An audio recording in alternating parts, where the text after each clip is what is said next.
Assalamualaikum everyone. My name is Khalid Khan and you are watching a video of Learn English with Khalid Khan. Well listeners, topic 5 past simple. State verb be, was and were. I was a student. मैं एक तालिब इल्म था. ये बात उस शख्स के लिए कितनी ज़्यादा अहमियत की हामिल है जिसकी एक उम्र आगे बढ़ चुकी है और वो अपनी स्कूल लाइफ को याद कर रहा है. कितना ज़बरदस्त लगता है. स्कूल लाइफ दोबारा वापस पलट के नहीं आती और स्कूल की ज़िंदगी में जब हम गुजार रहे होते हैं तो बहुत टफ लगता है हमें. मगर जब हम आगे बढ़ जाते हैं और एक उम्र को पहुंचते हैं तो हमें एहसास होता है कि काश मेरी स्कूल लाइफ वापसी मिल जाए मुझे. वेल एनीवे, स्कूल लाइफ को एंजॉय करना चाहिए और ऐसे दिन दोबारा नहीं आते. वेल लिसनर्स, हम सीख रहे हैं फास्ट सिंपल. फास्ट सिंपल कहते हैं माजी को. ठीक है, प्रेजेंट सिंपल की तरह इसमें भी हमें 4 फेसेस ऑफ द वर्ब यानी कि 4 फेसेस ऑफ वर्ब की 1 बाय 1 वेरिएशन को समझना पड़ेगा. एक एक वीडियो में हम हर वर्ब को समझेंगे. आज हम सीख रहे हैं वर्ब बी. अब जो बी वर्ब है पास्ट में वो बन गया वॉस और वर, यानी कि हम जो प्रेजेंट में इज एम आर था अब वो फोर्स वर्ब बन गया. इसको हम देखते हैं कि किस तरह बन गया और किस तरह उसको इस्तेमाल किया जाएगा. ठीक है, जो बाकी की जो वेरिएशंस हैं वो 1 बाय 1 हम आगे चल के सीखते रहेंगे. Well anyway, state verb be, was and were जैसे ही इस्तेमाल हम करेंगे अब बात हो जाएगी पास्ट यानी कि माजी, गुजरे हुए वक्त की. ठीक है, आज जो हम सीख रहे हैं फास्ट सिंपल के हम फर्स्ट वेरिएशन सीख रहे हैं जो कि बात करते हैं occupation, characteristic, condition, identification, location, age and relation. Occupation आपको पता ही है, पेशा. कैरेक्टरिस्टिक मीन्स खसूसियात किसी चीज़ की. कंडीशन हालात, आइडेंटिफिकेशन शनाख्त, लोकेशन किसी जगह की पहचान, एज उम्र को कहते हैं और रिलेशन कहते हैं रिश्तों को. इन सब को जिक्र करने के लिए हमें वॉस एंड वर की ज़रूरत पड़ती है. अब देखते हैं ये जुमले किस किस्म के होंगे. एग्जाम्पल्स से समझते हैं हम. I was an accountant. मैं एक अकाउंटेंट था. ठीक है, जैसे ही वॉज आया अब बात हो गई था. She was स्केटी. स्केटी कहते हैं भुलक्कड़ को, वो भुलक्कड़ थी. Nadia was जेलिस of me. Nadia मुझसे जलती थी. Adil and Faisal were sick the other day. Adil और फैसल बीमार थे कुछ दिनों पहले. अच्छा, the other day idiomatic expression से फ्रेज है, इसको चंक्स भी कहते हैं. दी अदर डे, ये तीनों जो वर्ड एक साथ आएंगे इसका मतलब होता है 1-2 दिन पहले, यानी कि एग्जैक्टली आपको याद नहीं है या आप शेयर नहीं करना चाहते कि कौन सा एग्जैक्ट डे, बस 1-2 दिन पहले कहना चाह रहे होते हैं आप, तो उसके लिए हमें दी अदर डे का वर्ड इस्तेमाल करना पड़ता है. ठीक है, who was at the door. दरवाजे पर कौन था. दे वर इन द क्रिकेट ग्राउंड. वो क्रिकेट ग्राउंड में थे. I was 19 years old. मैं 19 साल का था या थी. दे वर नॉट माई फ्रेंड्स वगैरह वगैरह, वो मेरे दोस्त नहीं थे. इस तरह के जुमले हम सीख रहे हैं आज.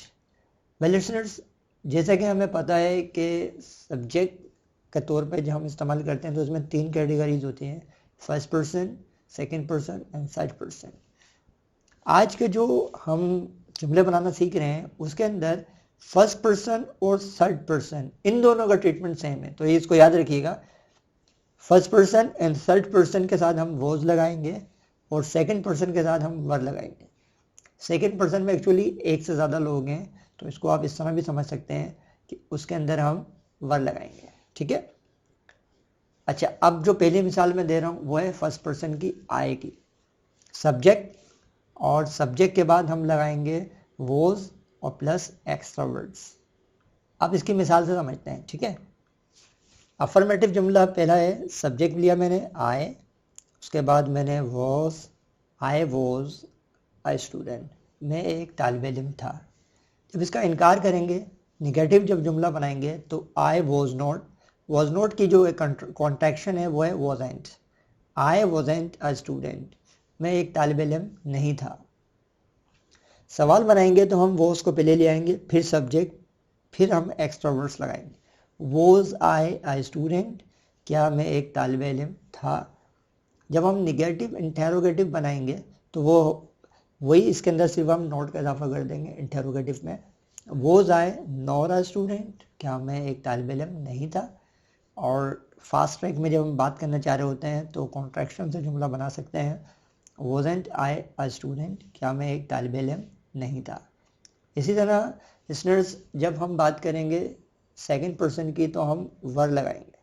ये जो जितनी भी इसमें कैटेगरीज हैं, you, we, they, these, those, to person और थिंग, इनमें से किसी को भी हम सेलेक्ट करेंगे तो हम वर लगाएंगे प्लस एक्स्ट्रा वर्ड्स लगाएंगे।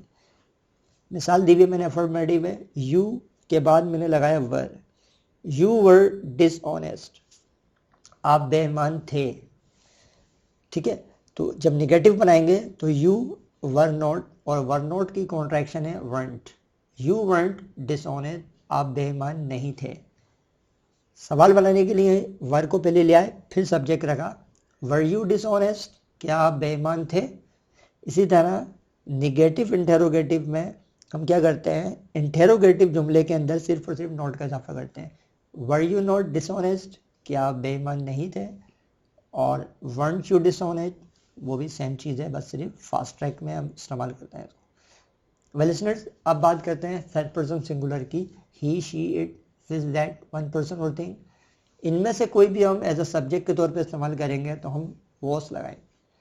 अफर्मेटिव में ही वॉज सरप्राइज्ड। सरप्राइज का मतलब होता है शशोपंज में आ जाना, यानी कि कोई अजीब सी बात हुई है, अब वो बंदा शशोपंज में आ गया है। ठीक है, ही वॉज नॉट, सब्जेक्ट लिया और वॉज नॉट लगाया तो वॉजेंट की कॉन्ट्रैक्शन, इसकी वॉज नॉट की जो कॉन्ट्रैक्शन है वॉजेंट। ही वॉजेंट सरप्राइज्ड, वो शशोपंज में नहीं था। सवाल बनाने के लिए वॉज, फिर सब्जेक्ट लगाया, वॉज ही सरप्राइज्ड, क्या वो शशोपंज में था। और वॉज ही नॉट सरप्राइज, क्या वो शशोपंज में नहीं था। इसी तरह फास्ट ट्रैक में बात करने के लिए हम वॉजेंट ही सरप्राइज्ड। अब देखें WH के बारे में समझ लेना। WH क्वेश्चंस क्या होते हैं, जैसे कि हु, वाई। अच्छा, हु का मतलब होता है कौन। Who was in the class at 8 o'clock, class में कौन था 8 बजे। अच्छा देखें, 88 जो लिखा हुआ है उसके बाद भी 8 है। ठीक है, 8 का मतलब होता है उर्दू में इसको इस तरह समझने बजे, जैसे कि 7 बजे, 9 बजे, 10 बजे। तो बजे के लिए जो हम इस्तेमाल करते हैं वो है 88। ठीक है, 8। वाई का मतलब होता है क्यों, why were you super busy, आप बहुत ज़्यादा मसरूफ़ क्यों थे। इसी तरह वेयर का मतलब होता है कहाँ, where was Daniel yesterday, Daniel गुज़श्ता दिन कहाँ था। व्हेन वॉज योर बर्थडे, आपकी बर्थडे कब थी। What was the time when you left office, क्या टाइम पे आपने ऑफिस से निकले थे, क्या टाइम था उस वक्त। हाउ वॉज द डे, दिन कैसा था। हुज बुक वॉज दैट, वो किसकी किताब थी। और हुज कार्स वर दोज, वो किसकी कार्स थी, यानी कि गाड़ियाँ थी। ठीक है, वेल लिसनर्स, आज का टॉपिक हमारा अख्ताम को पहुंचा। उम्मीद है आपको समझ में आया होगा और बहुत आसान टॉपिक था। इस खादिम ने पूरी कोशिश करी आपको समझाने की और उम्मीद है कि आपको समझ में आया होगा और आपको अच्छा भी लगा होगा। You may have enjoyed and you may have learned something and I would say you must have learned something. Well anyway, मिलते हैं अगली वीडियो में, जब तक के लिए अपना बहुत सारा ख्याल रखिएगा। अल्लाह हाफिज़।